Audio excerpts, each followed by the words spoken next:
नमस्कार. Kitchen queens मध्ये तुमच्या सगळ्यांचं खूप खूप स्वागत.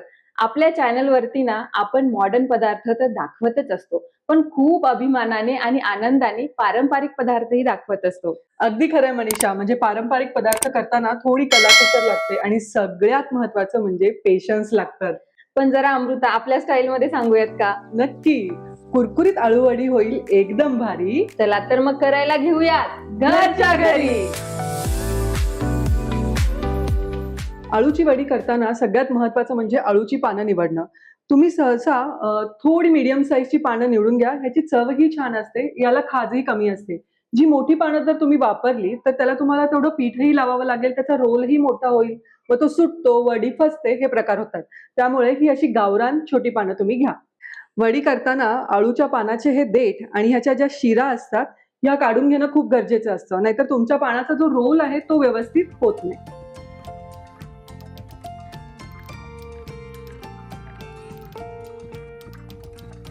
अशा व्यवस्थित शिरा आपल्याला आळूच्या पानाच्या काढून घ्यायच्यात. याच्यानंतर दुसरी प्रोसेस म्हणजे आपल्याला हे आळूचं पान व्यवस्थित लाटून घ्यायचंय. हे लाटण्याने असं दाबल्यामुळे या शिरा मोडल्या जातात आणि रोल करताना त्या कुठेही मध्ये येत नाही. अशाच प्रकारे आपण सगळ्या पानांच्या शिरा लाटून घेऊयात. अशा प्रकारे आपल्याला हे पानं प्रेस करून घ्यायचे. तर दुसरी महत्वाची गोष्ट म्हणजे बेसनाचा घोळ, जो या आपण पानांना लावणार आहोत. त्यासाठी आपण घेतलेला आहे साधारण 1.5 वाटी बेसन पीठ. खूपदा काय होतं, हा घोळ पातळ होतो किंवा खूप घट्ट होतो, तो वडीतून बाहेर येतो किंवा वडीचा रोल व्हायला प्रॉब्लेम येतो. आता यामध्ये आपण घालणार आहोत साधारण 1/2 वाटी तांदळाची पिठी. तांदळाच्या पिठीने ना वडीला छान कुरकुरीतपणा हो येईल. हो, आणि टेस्ट खूपच छान लागते तांदळाच्या पिठीने. साधारण 1 चमचा जिरेपूड, जिरे भाजून बारीक करून घेतलेले आहेत. साधारण 1/2 चमचा हळद. यात आपण हिरवी मिरचीही घालणार आहोत. फक्त कलरसाठी 1/2 चमचा लाल तिखट. आलं लसूण ऑप्शनल आहे, तुम्हाला नसेल घालायचं तर तुम्ही टाळूही शकता. साधारण 2 चमचे हिरवी मिरची, आलं आणि लसणाची पेस्ट. आता यात आपण घालणार आहोत चिंचगुळाची चटणी. चिंचगुळाची चटणी जर तुमच्याकडे नसेल तर चिंचेचा कोळ आणि गुळ असंही तुम्ही ऍड करू शकता. ते समप्रमाणात तुम्हाला घालायचंय. साधारण 2 मोठे चमचे चिंचेची चटणी. चिंच गुळाने काय होतं, जो आळूच्या पानाचा खाजरेपणा आहे तोही कमी होतो आणि ते चवीलाही छान लागतं. हो, चिंच नसेल तर आपण लिंबूही घालू शकतो. हो, लिंबूही घालू शकता. मग तुम्हाला त्याच्यामध्ये थोडीशी साखर ऍड करायची. चवीनुसार मीठ, 1 चमचा तीळ. हे सगळं व्यवस्थित मिक्स करून घ्यायचंय आणि जसं पाणी लागेल तसं पाणी घालून हे छान बॅटर बनवून घ्यायचंय. खूप पातळ नाही आणि खूप घट्ट नाही, मध्यम असं आपल्याला हे बॅटर बनवून घ्यायचंय. थोडक्यात काय, आळूच्या पानाला ते व्यवस्थित लागलं गेलं पाहिजे, पीठ पळालं नाही पाहिजे, चिकटून राहिलं पाहिजे, म्हणजे वडी छान होईल. आणि आता वडी कुरकुरीत करण्यासाठी अजून एक जिन्नस म्हणजे यात आपण घालणार आहोत अगदी 1 छोटा चमचा तेल. याने काय होतं, तुमच्या वडीला एक छान कुरकुरीतपणा येतो. हे व्यवस्थित आपण मिक्स करून घेतलेलं आहे. साधारण तुमचं पीठ असं खाली पडलं पाहिजे इतपत हे घट्ट किंवा पातळ झालं पाहिजे. आपलं हे बॅटर तयार झालंय. आता व्यवस्थित आपण हे मिश्रण या पानांना लावून घेऊयात. मी हे हातानेच लावतेय, त्याशिवाय हे छान लागत नाही. व्यवस्थित पानांच्या कडांपर्यंत हे पीठ आपल्याला लावून घ्यायचंय. आता हे पान आपण उलटं ठेवलं होतं, आता हे पान आपल्याला सुलटं ठेवायचंय. 1 पान उलटं आणि 1 पान सुलटं, या पद्धतीने पानं आपल्याला ठेवायची आहेत.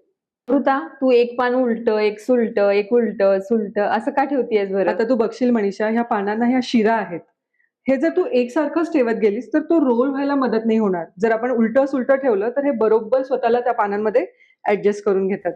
अमृता, एकावर एक किती पानं ठेवायची आहेत? साधारण 5 ते 6 पानांचा रोल आपण करतोय मनीषा. खूप जास्ती पानं घेतली तर त्याचा रोल करता येत नाही, व्यवस्थित जाड होतो, मग तो सुटतो. त्यामुळे 5 ते 6 पानांचा रोल खूप छान होतो. अमृता, तुला माहितीये का, आमच्या विदर्भात अळूच्या पानांना काय म्हणतात? काय म्हणतात? चमकुऱ्याची पानं. पातळ भाजीही होते, हो. वडीही होते. अळूच्या पानाची पातळ भाजी खूप छान लागते. आपण दाखवूही आपल्या चॅनलवर पुढच्या एपिसोड्स मध्ये. बरं, अळूच्या पानाची पातळ भाजी पाहायला तुम्हाला आवडेल का? आम्हाला जरा कमेंट मध्ये नक्की सांगा.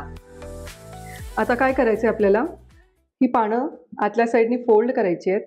इथेही आपल्याला थोडंसं पीठ लावून घ्यायचंय, म्हणजे ते छान चिपकेल ना? चिपकेल ही. आणि जेव्हा आपण ह्याला कट करू तर ते छान दिसेलही. आणि ही वडी अगदी टाईट करून रोल करून घ्यायची.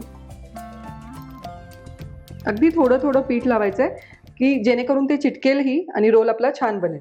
आपण आता हा दुसऱ्या पानांचा पण एक रोल करून घेतलाय. हा आपला दुसरा रोलही तयार झालाय. वड्या रोल करून झालेल्या आहेत. स्टीमरही गरम झालेला आहे. आता वड्या आपण वाफवून घेऊयात. यामध्ये तुम्ही एखादं भांडं ठेवलं तरी चालेल किंवा माझ्या स्टीमरला जाळी आहे तर मी हे डायरेक्टली वड्या याच्यामध्ये ठेवून देते. स्टीमरला खाली आपण थोडंसं तेल लावून घेतो म्हणजे जी ही आपली वडी आहे ती चिकटणार नाही खाली. अमृता, रोल बघ किती टाईट झालेला आहे. हो, आणि आता ही छान स्टीमही होईल आणि आपल्याला कटही व्यवस्थित करता येईल. आता 10 ते 12 मिनिटं आपल्याला याला वाफ द्यायची आहे. मीडियम फ्लेम वरती वाफ द्या, वडी छान शिजून येईल. 10 मिनिटं झालेली आहेत मनीषा. आपण बघूयात आपली वडी झाली आहे का.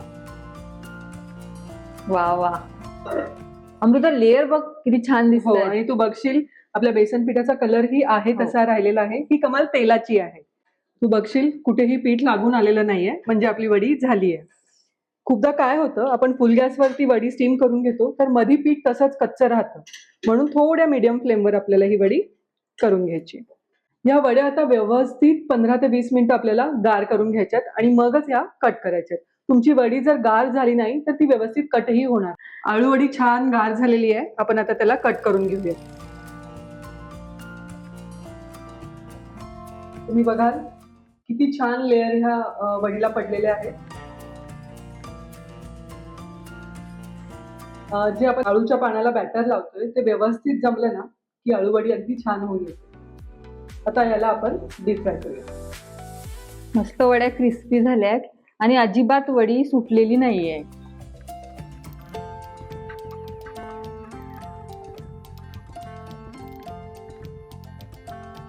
आपण ह्या आळूवड्या सर्व करून घेऊयात. तू बघशील मनीषा किती छान पदर आपल्या आळूवडीला सुटलेले आहे आणि अगदी कुरकुरीत आपली आळूवडी झालेली आहे. थोडासा संयम, थोडी टेक्निक आणि थोडा जीव ओतला ना कोणत्याही रेसिपीत तर रेसिपी खूप छान होते मनीषा. हो ना, अशाच पारंपरिक रेसिपी पाहत राहा आणि आमच्या चॅनलला लाईक, शेअर आणि सबस्क्राईब करायला विसरू नका. आणि पाहत राहा किचन क्वीन्स.